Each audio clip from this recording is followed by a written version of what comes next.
Reserved classes. Why was this in news is because Supreme Court held that the states can now subclassify the list of scheduled castes and scheduled tribes.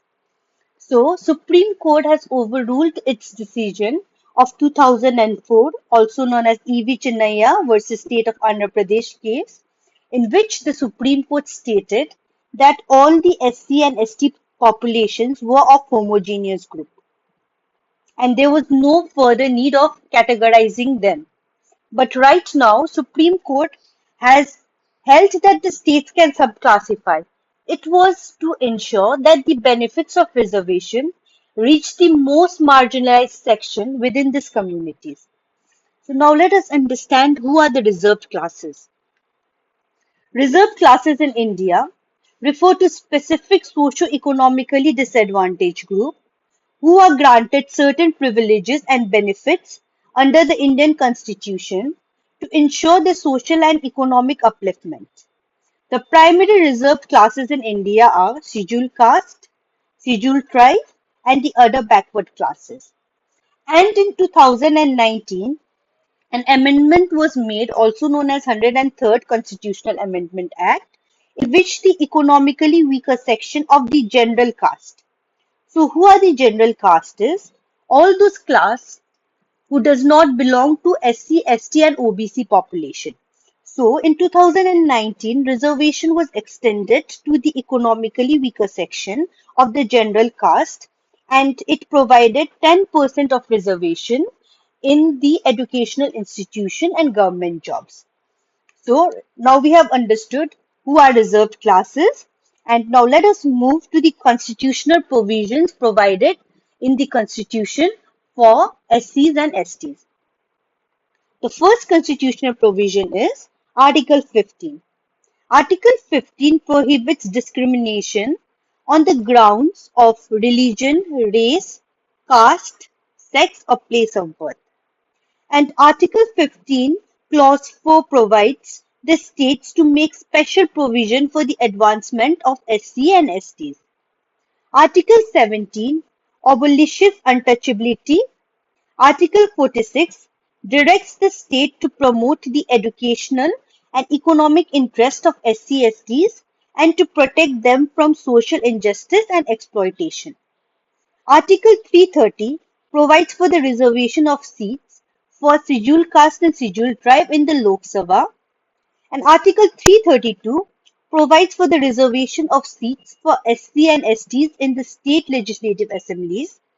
Article 338 establishes the National Commission for Scheduled Caste to investigate and monitor safeguard provided for scheduled caste and recommend measures for the effective implementation. Article 330A establishes the National Commission for Scheduled Tribes to perform similar functions for the scheduled tribes. Article 341 provides for the specification of scheduled caste in various states and union territories, with the President having the authority to specify them.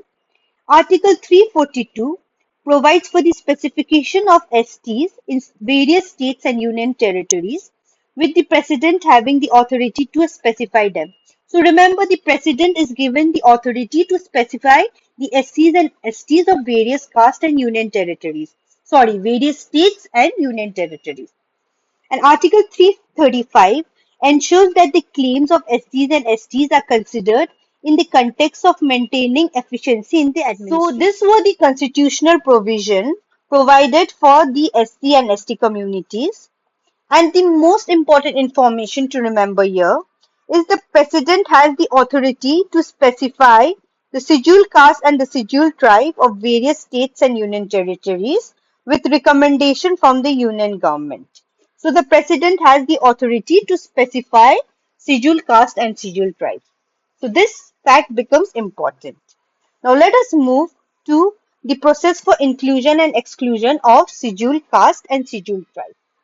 The first is the recommendation.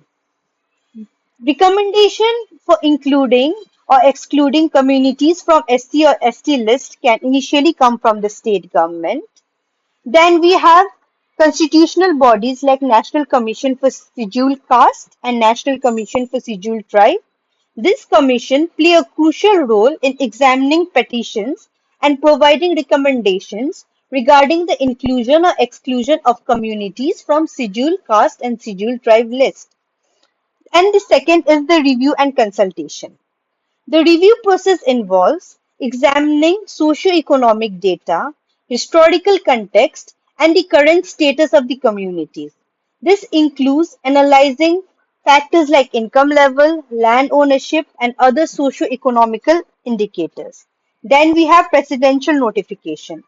The President of India has the authority to notify the changes to the list of scheduled caste and scheduled tribe. This is done based on the recommendation from the central government, as we have discussed above, from the central government. And we have the legislative process. If changes to the SC and ST list requires amendments to existing law or the constitution, legislative procedures are drafted, which is reviewed and approved by the Union Cabinet before being presented to the Parliament. So in this topic, we have discussed about the reserved classes, constitutional provision related to SC and STs, and the process of inclusion and exclusion of communities from the SC and ST list. So this is for the discussion of the reserved classes.